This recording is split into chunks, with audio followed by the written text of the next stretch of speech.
kami about sa inyo po, about sa life ko ng isang public teacher. Sige, ibigay ko naman kung ano yung kaya kong isagot. First off, ma'am, ano pong pangalan niyo? Ang buong pangalan ay Miss Cynthia Caritativo Cabral, meaning ang caritativo from Spanish word mean charitable. Ilang taon na po kayo? 53, Kailan po kayo nagsimula ng 1995, July 26. 20 years na ako sa service. Ano pong subject yung mga tinuturo? Nakaranas ako ng subject first year of service ko sa Manuel Rojas. Bagamat nagkaroon ako ng pagkakulang sa PLS, short time lang yun na punta ako sa AP department. So, hinawakan ko from first, second, third, and fourth year. Tapos naging advisor ako ng second year level. Sa tingin niyo po, ma'am, hanggang kailan niyo po balak gawin yung profession niyo bilang isang guro?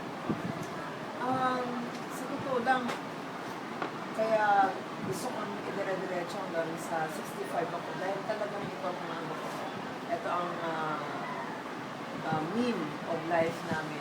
Ito yung sinasabi nilang bread or yung itong bread or and butter ng isang may pamilya. Dito kami kukuha ng pamilya.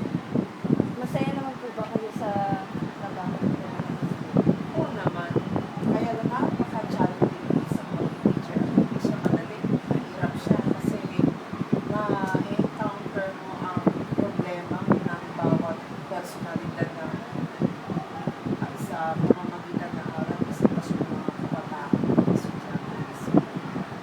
Malaki po ba yung sweldo po ng isang pagiging public teacher? Ay hindi siya sapat. Kasi talagang kung mura ang bilihin, nung time ni President Joseph Estrada tsaka ni President Ramos, parang medyo kahit maliit lang ang sahod yun, parang hindi siya mabigat dahil ang mga bilihin noon mura. So masasabi ko ng time yun parang medyo nakakaluwag. Pero itong time na pagpasok ng pagkatapos nila from President sino yung babae? Si President Macapagal Arroyo at saka ito sinundan. Mabigat talaga kasi bagamat tumataas yung sahod namin, paunti-unti lang ang mabilis tumaas yung mismo mga halaga ng pagkain na hindi talaga aakma talaga doon sa bracket ng sahod ng isang guro. Dalawa na nga kaming guro eh. Asawa ko, tsaka ako, pareho na kaming guro. Dapat medyo maluwag kami sa tatlong anak namin. May college na rin ako, tsaka dalawang high school. Hindi siya sumasapat. Oo, hindi siya sumasapat ngayon. Kung hari nawa, dumating ang time na bumaba siya. Kaya gano'n. Kaya ito yung dahilan sa sobrang mga dumadami yung utang ng mga teachers. Yung teacher pumapasok sa utangan dahil doon mga gastos. So, pang-araw-araw talaga. Pero dapat ang budget ng isang pamilya every week ay from 1,500 to 2,000. Kung 2,000 yun, for 4 weeks, 8,000 na yun. Eh ngayon, 9,000 na lang yung sahod ko. Kasi may mga utang kami na dapat bayaran. Ang nakakaabala sa sahod ng isang guro ay kung marami kang anak na pinag-aaral. Bagamat kami tatlo lang, nagkaroon kami ng pagkakataon ng chance na magkaroon ng bahay at lupa sa pamamagitan ng government. Siyempre, pagka pumunta ka doon, hindi naman ayos yung bahay. Ipapaayos mo yun. Bagamat hindi yan sa sunod-sunod, napaayos naman namin siya at wala ko ng gas namin. Hindi lang yun ang naging problema.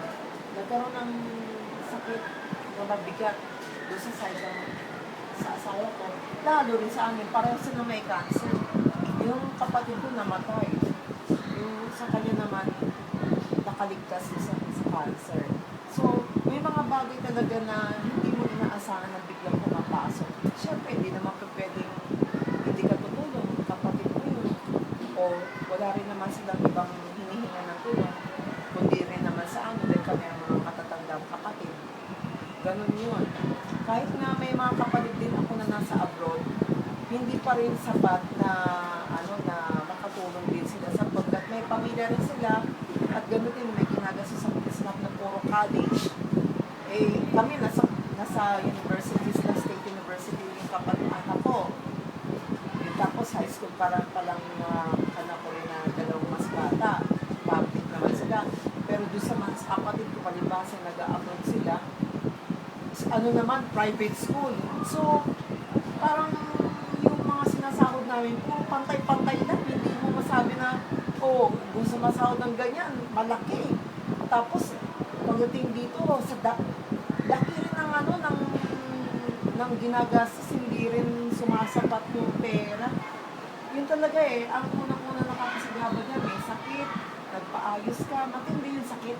Tsaka yung yung pagkain sa araw-araw, tsaka yung pamasahe, lalo na malayo yung pag-aaralan. So, next question po.